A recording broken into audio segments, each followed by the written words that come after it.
Las calles guardan muchos secretos.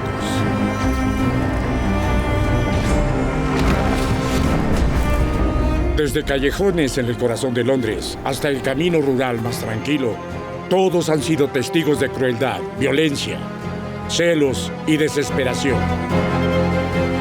Han visto crímenes pasionales y asesinatos a sangre fría. Han visto a asesinos escapar y asesinos llevados ante la justicia. En esta serie investigaremos los crímenes más notorios y los misterios intrigantes. Historias de hombres y mujeres que matan, de la policía que los persiguió y de las víctimas que se quedaron atrás, de los archivos de Scotland Yard y mucho más allá.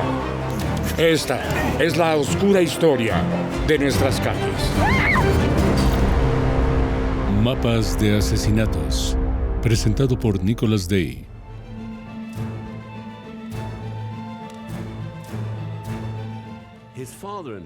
Su suegro, Fred Davis, estaba preocupado por la repentina enfermedad de Martin. Davis era, de hecho, el químico local y recordaba a Armstrong comprando arsénico en su tienda y recordaba sus sospechas sobre la repentina muerte de Catherine. Llevó sus preocupaciones al médico local y acordaron que una muestra de orina de Martin debería analizarse para detectar arsénico. El lunes 31 de octubre, Davis y el médico empaquetaron la muestra y la enviaron a la Asociación de Investigación Clínica de Londres. Y así comenzó una cadena de eventos que alteraría la paz de su pequeña ciudad comercial y hundiría a Herbert Rose Armstrong en una lucha por su vida.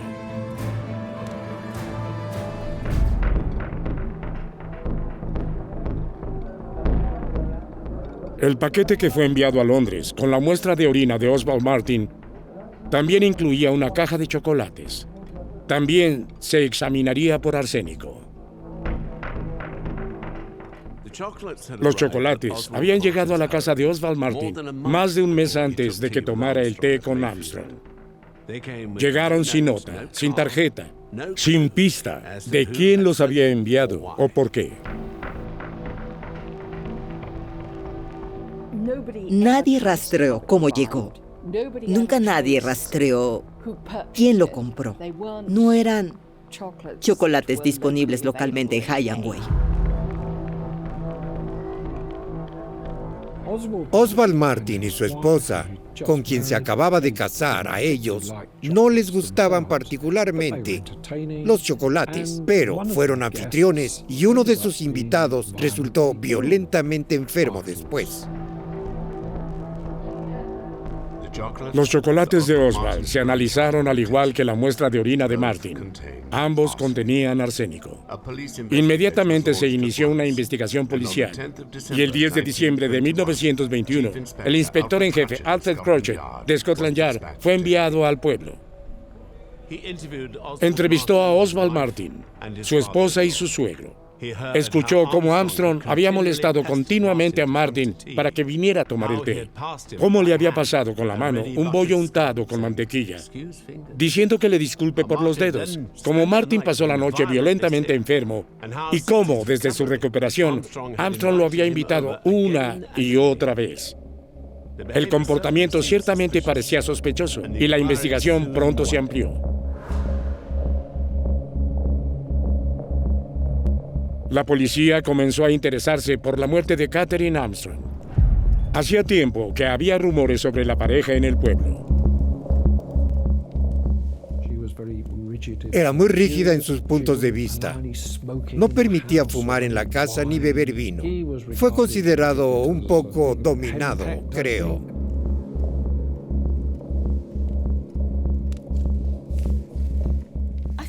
Creo que la mayor parte de eso es retrospectivo, porque lo que es muy claro es que disfrutaba ser dirigido por Catherine. Disfrutó que se mantuvieran los estándares y que se le recordaran esos estándares.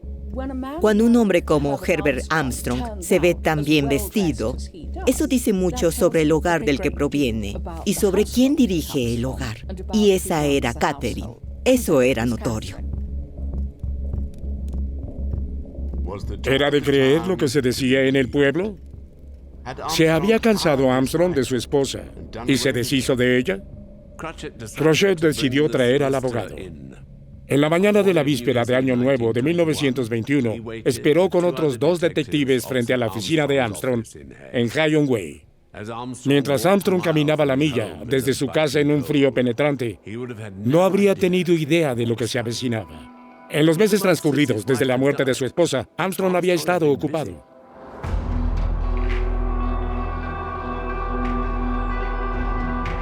En cuestión de semanas, solicitó un pasaporte y se fue de vacaciones. Visitó Francia, Italia y Malta. Tenía una agenda muy apretada. La Traviata con Miss B. 10 a.m. en Miss Buchanan. 11 a.m. Miss McRae. La vida de viudo parecía adaptarse a él.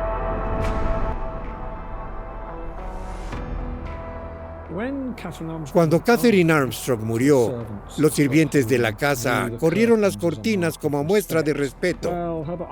Herbert Armstrong las abrió de nuevo y él no parecía estar afligido por la muerte de su esposa. En efecto, estaba liberado de todas las inhibiciones que su presencia le había causado en etapas anteriores.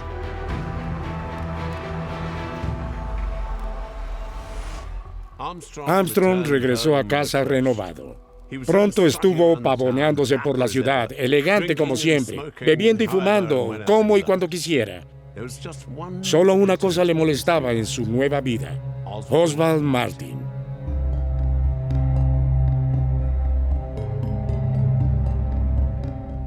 Los 2 abogados estaban involucrados en una pelea legal complicada.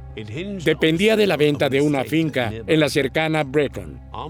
Armstrong representaba al vendedor y Martin a los compradores. Pero la venta no se había desarrollado como estaba previsto. Cada lado culpaba al otro.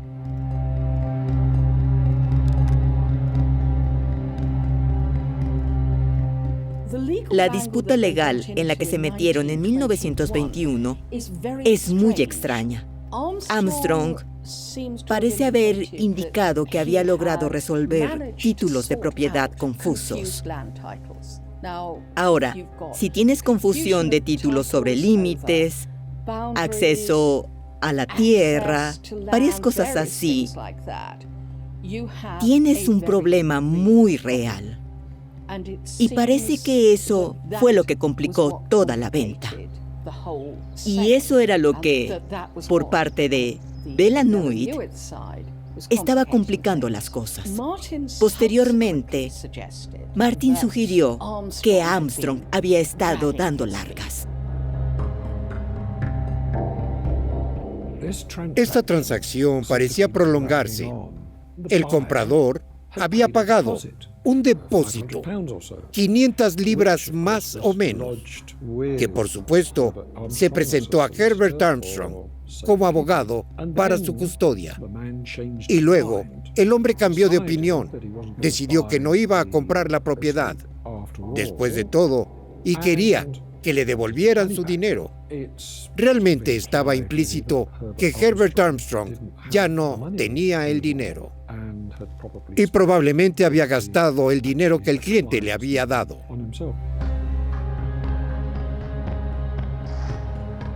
La venta sería lucrativa para Armstrong, pero su fracaso podría significar la ruina profesional y financiera. Y si el entrometido Martin se quitara del camino, debe haber pensado. Fue ese el momento en que Armstrong invitó por primera vez a su rival a tomar el té.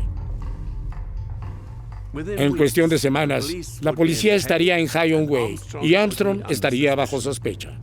En la mañana del 31 de diciembre, salió de su casa para ir a trabajar y nunca más regresaría.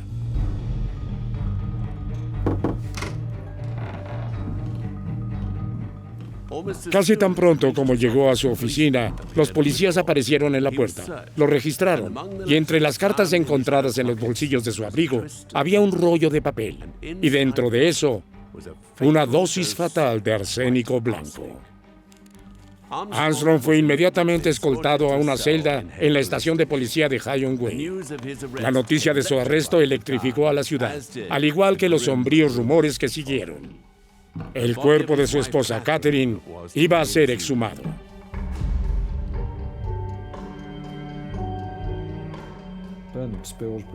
Bernard Spilsbury hizo la autopsia y se encontraron que había una enorme cantidad de arsénico en su cuerpo. Y realmente, la explicación médica del patólogo de lo que había encontrado lo hizo claro, que el arsénico fue la causa de la muerte.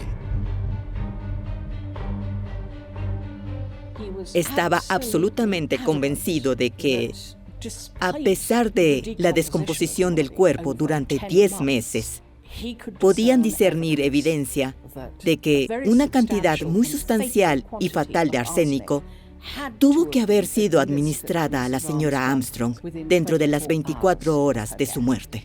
Y Spilsbury era considerado en ese momento un experto tal que prácticamente nadie hubiera soñado con rechazar o refutar ese tipo de evidencia médica.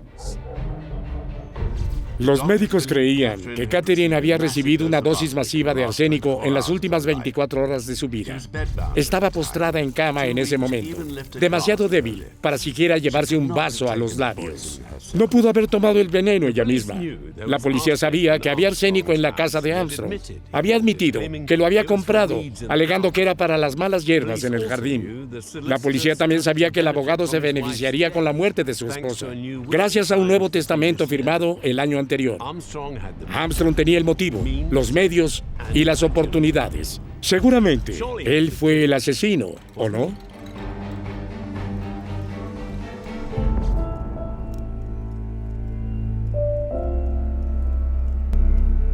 Todos los que conocían bien a la pareja hablaban de ello. Herbert Rose Armstrong amaba a su esposa, ya que a pesar de su aspecto desigual, Armstrong y Catherine se complementaban. Ambos eran religiosos y compartían el amor por la música.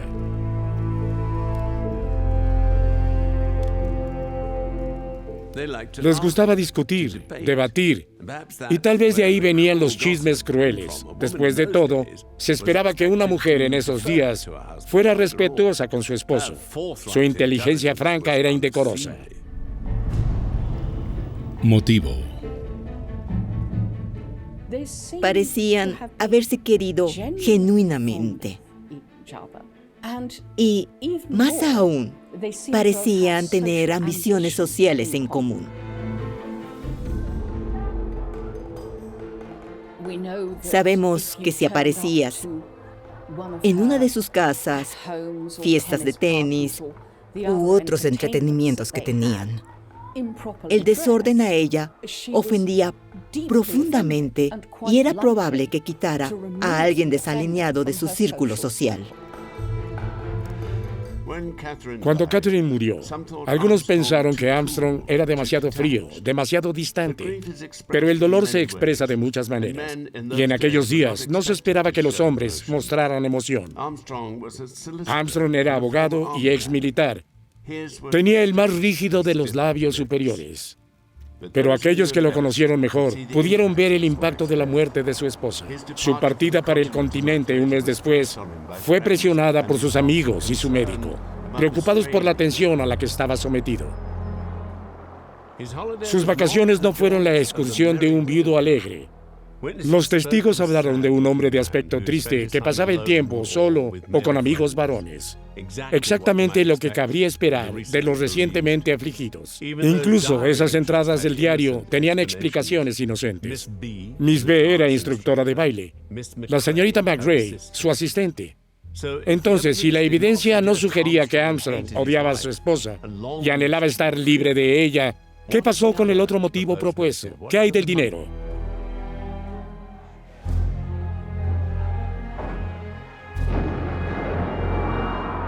Durante la Primera Guerra Mundial, cuando Herbert Armstrong no estaba, Catherine Armstrong, que tenía cierta cantidad de dinero por derecho propio, hizo un testamento, pero le dejó todo a sus 3 hijos y luego 50 libras al año a su marido. El testamento que hizo en 1917 era uno que reflejaba la realidad de donde ella estaba en 1917. En esa etapa, su esposo estaba en servicio activo.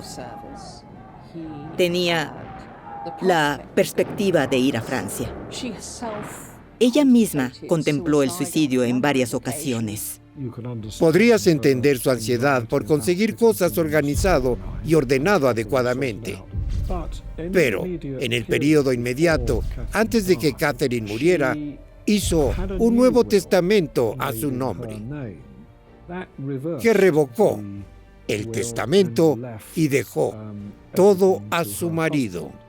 En ese momento, Herbert estaba en casa a salvo, aunque su salud aún era delicada. Por lo tanto, era necesario hacer y rehacer un testamento con bastante urgencia. Si obtener el dinero de su esposa había sido el motivo del asesinato, entonces lo que hizo Armstrong a continuación es extraño. No hizo nada. Nada fue transferido a sus propias cuentas. No se gastó nada. No lo tocó porque no lo necesitaba. La policía no pudo encontrar evidencia de que tuviera problemas financieros. Todas sus cuentas estaban al crédito y su negocio estaba creciendo. ¿Por qué entonces mataría a su esposa? Medios. Armstrong nunca negó poseer arsénico. Lo compró legalmente a Fred Davis, el farmacéutico local. Firmó el libro de venenos como exige la ley y el uso que le dio tampoco era inusual. Los jardineros de todo el país usaban arsénico como herbicida.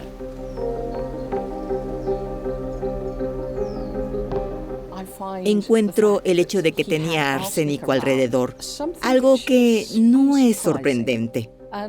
¿Y dónde iba a conseguirlo? Iba a conseguirlo en la farmacia local porque no tenía ningún propósito siniestro. Encontraron arsénico en su oficina, en sus bolsillos. Encontraron arsénico en pequeños paquetes.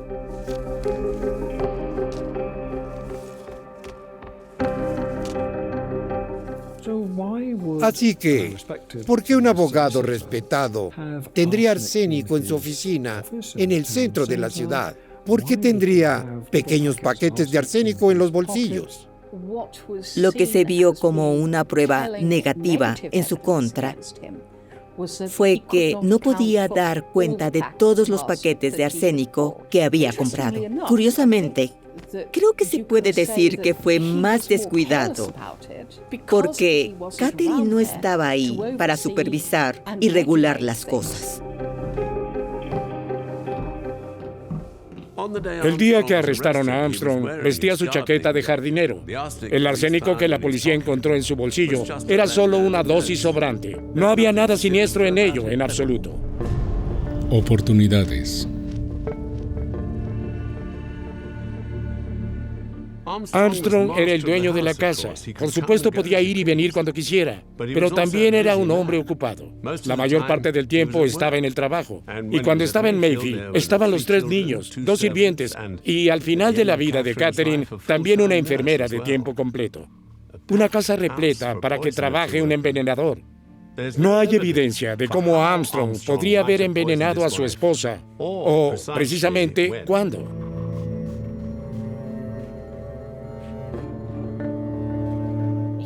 De hecho, se había mudado de la habitación conyugal a una habitación pequeña al otro lado del pasillo, porque había atención las 24 horas. En las últimas semanas de vida de Catherine, fue cuidadosamente atendida por mujeres. Las mujeres empleadas para llevar la casa y empleadas para cuidarla. Él realmente no tenía una oportunidad. Nadie vio a Herbert Armstrong dándole algo que estaba envenenado. Pero esa cantidad de arsénico entró en su cuerpo de una forma u otra.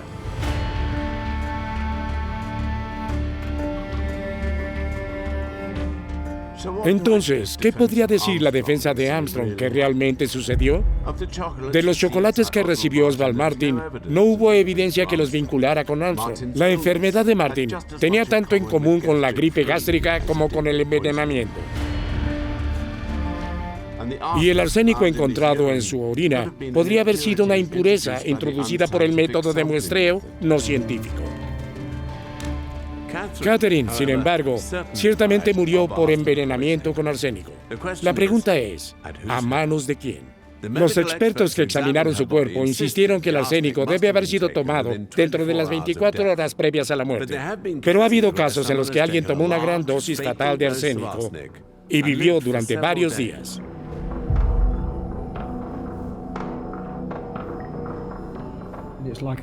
Y es como muchas cosas, que una pequeña cantidad de algo que de otro modo sería venenoso se puede usar en medicinas, puede usarse por razones de salud, así que todo depende de la dosis.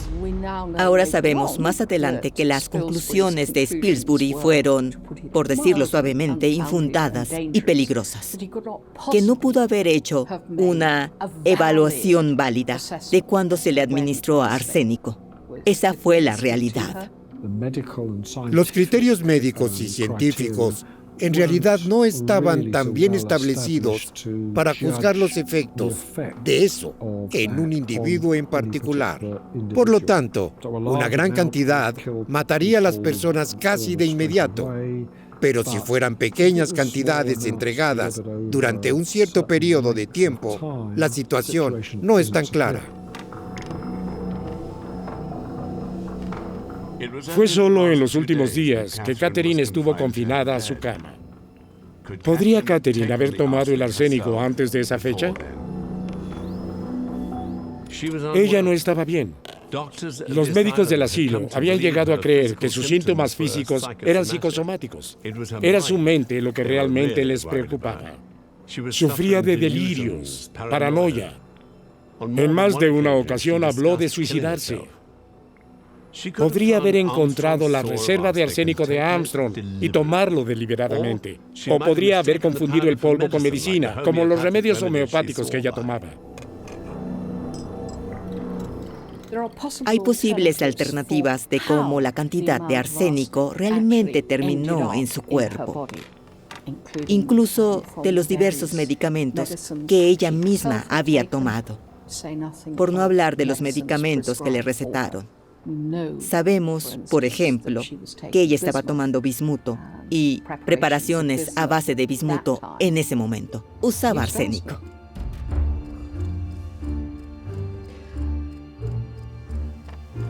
Estas eran las posibilidades que se estaban considerando cuando se reunió la defensa de Armstrong a principios de 1922. El abogado en su caso ante el tribunal sería Sir Henry Curtis Bennett, uno de los abogados más famosos y brillantes de Gran Bretaña en ese momento. El juicio estaba programado para el 3 de abril de 1922. ¿Fue Armstrong un envenenador impenitente o un esposo afligido acusado falsamente? Correspondería al jurado decidir.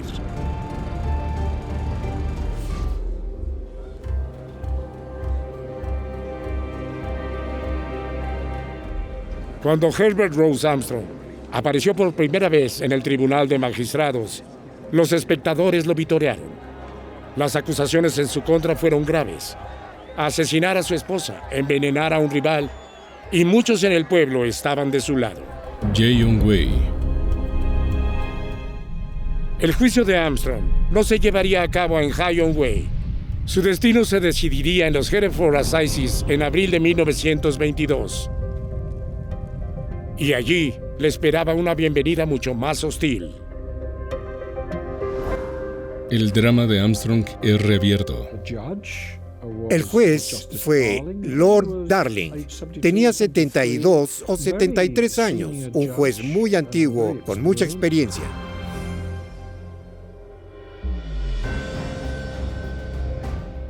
El juez Darling había adquirido la reputación de ser un juez de ejecución, de caer severa y duramente sobre el acusado, a menos que haya evidencia absolutamente inequívoca para sugerir la necesidad de absolución. Su hostilidad hacia Armstrong sería obvia a lo largo del caso. Actuó casi como un fiscal más, con frecuentes intervenciones para socavar la defensa y reforzar el caso contra los acusados. Mayor en juicio por su vida, voluntades en conflicto por la señora Armstrong. Pero fue la evidencia científica la que decidiría el caso. Los expertos en defensa incluyeron al Dr. Toogood, superintendente médico del hospital Levisham. Eran eminentes y respetados, pero no estaban a la altura de la acusación.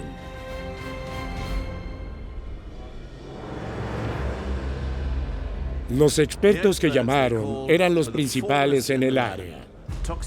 Toxicólogo Sir William Wilcox y patólogo forense estrella Dr. Bernard Spilsbury. Los hombres se apegaron rígidamente a su análisis. Catherine había sido envenenada con arsénico antes de ingresar al manicomio de Barnwood. Cuando fue devuelta al cuidado de Armstrong, el envenenamiento comenzó nuevamente. La dosis fatal se tomó el último día de vida de Catherine. Era imposible que ella lo hubiera tomado sola.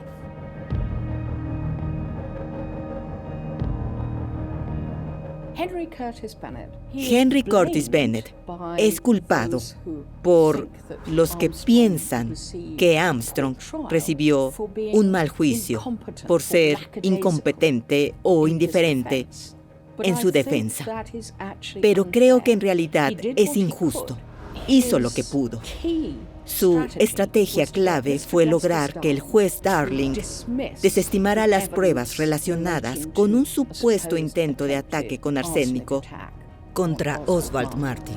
Arsénico en el cuerpo. Mayor Armstrong acusado de haber matado a su esposa. Entonces no habrían podido probar que fue Armstrong quien envió los chocolates. Pero toda esa evidencia circundante pintó una imagen muy condenatoria sobre la participación de Herbert Armstrong. La base de su defensa había sido que se desecharan las pruebas de Martin. El problema era que tenías más o menos un círculo vicioso. ¿Cuál era la prueba de que Armstrong había asesinado a su esposa, que había tratado de envenenar a otra persona? ¿Cuál era la evidencia de que Martin había sido objeto de un ataque con arsénico? El hecho de haber asesinado a su esposa con arsénico. Bennett solo puede tratar de presentar, en las propias palabras de Armstrong, algún tipo de correctivo para sacudir al jurado. No tiene ninguna alternativa real.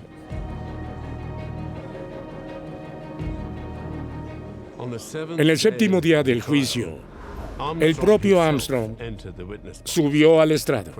Durante 7 horas y media, respondió preguntas de su abogado defensor, de la fiscalía y del juez. Él lo negó todo. No le pasó a Martin un bollo con mantequilla. No dijo disculpar por los dedos y se apegó a su explicación del arsénico encontrado en el bolsillo de su abrigo.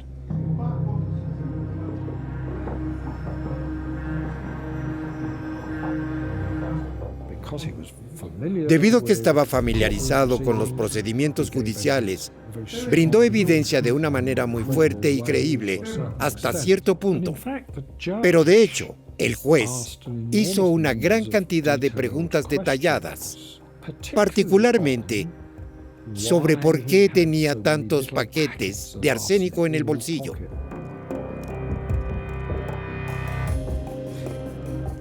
Armstrong, por ejemplo, dijo que los bollos no estaban untados con mantequilla, y me parece más convincente. Según Martin, le entregaron el bollo con la frase: disculpe los dedos. Por favor, disculpe.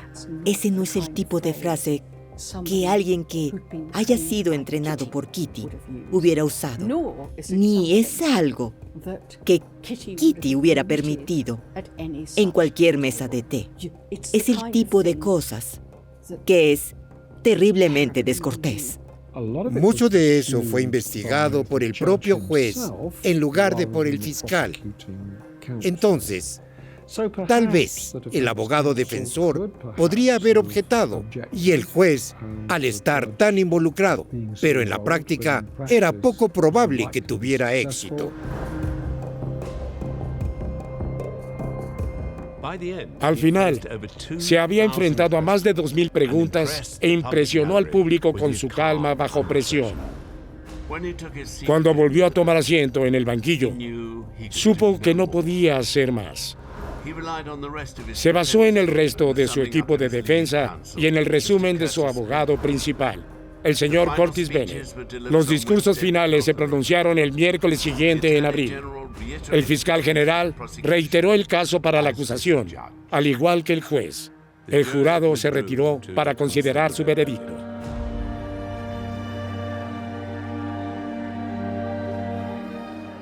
Curtis Bennett se mantuvo confiado.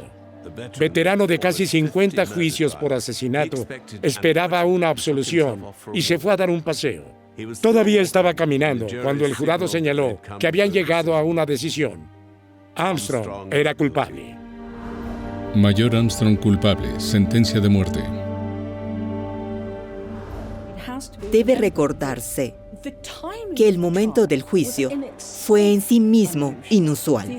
La sesión de testimonios prácticamente había terminado cuando Armstrong fue acusado y enviado a juicio.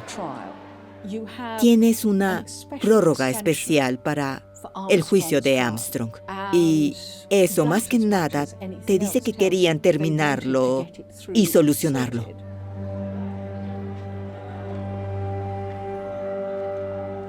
Sin duda, la gente de High-on-Wye se dividió en diferentes bandos sobre en quién creía y por qué. Y por supuesto, causó una enorme cantidad de chismes, intriga y preocupación en High-on-Wye. Creo que el veredicto no fue una sorpresa para nadie en particular, que había escuchado el resumen de Darling. Su dirección al jurado estuvo bastante bien, a menos que esté tratando de decir que esta frágil mujer enferma tomó arsénico para suicidarse. Tienes que encontrar culpable a Armstrong. Fue un resumen muy sesgado y profundamente dañino de las realidades del juicio. Así que, esencialmente, selló el destino de Armstrong y su reputación de larga duración como un hombre culpable ante la ley y el notorio envenenador de High-on-Wye.